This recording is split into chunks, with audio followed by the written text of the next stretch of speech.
Daddy మాయాలు పాల్గొన్నారు. మంచిది, నేనేం చేయాలి అంటే మనం కూడా కొనుక్కుంటాం. అవునా, మీ అయ్యి ఏం చేయడు, ఉన్న ఆస్తులు తీసుకెళ్ళి పంట పెడతాడు. ఇంకా ఆపు నువ్వు, వాళ్ళు చేసిన మోసాలు తెలియాలి కదా పిల్లడికి. ఏం చేశారు? ఒకప్పుడు వాళ్ళు వేరే ఊర్లో ఉండేవాళ్ళు, వాళ్ళకి బట్టలు కూడా గతి లేదు, మనమే ఇచ్చేవాళ్ళు రా. వాళ్ళ కూతురుకోలేవా? దానికి ఎక్కడ ఉన్నాయి, నేను ఇచ్చిన బట్టలు ఆ సినిమాలకి ఈ సినిమాలకి నా బట్టలు వేసుకొని తిరుగుతుంది. అప్పుడు నేను ఎక్కడికి వెళ్ళిపోయాను? నువ్వు లంగోటలేసి తిరిగేవాడరా?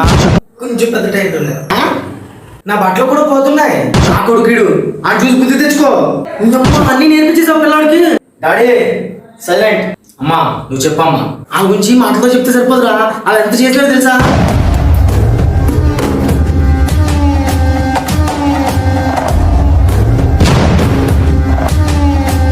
మీ మామయ్య ఎంత మోసం చేసినారో తెలుసా? ఒక రోజు మీ నాన్నని దాబా తీసుకెళ్లి మీ నాన్న ముందు పెట్టిండు. ఉదయం లాగానే మన ల్యాండ్ లో బోటు పెట్టి, ల్యాండ్ లో బోటు పెడితే ఆర్థిక అవుతుంది అన్నాడు కదా మీ అయ్యా. ఏలుముద్రగాడు పేపర్ మీద ఏలుముద్ర వేసుకుని వచ్చాడు అంట. ఆ కొడుకులతో కూడా అస్సలు మాట్లాడొద్దురా. నేనే తిరుగుతా ఆ కొడుకులతో. వాళ్ళ కొడుకులకు కూడా వాళ్ళ అయ్య బుద్ధులు వచ్చి అస్సలు వాళ్ళ మనోళ్ళు కాదు, అసలు పగోళ్ళు. ఈ నా కొడుకులు చెప్తాను వాళ్ళ పని. స్వీట్ తీసుకో.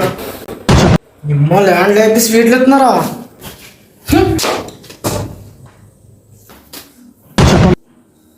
చిన్నందరూ పెద్ద లేదా మాకు చేయలే.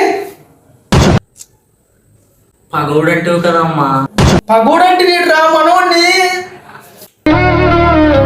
అయ్యో పదండి అన్నయ్య గారు, మీకు ఎక్కడ వేలు ముద్రయాలు చెప్పండి పదండి.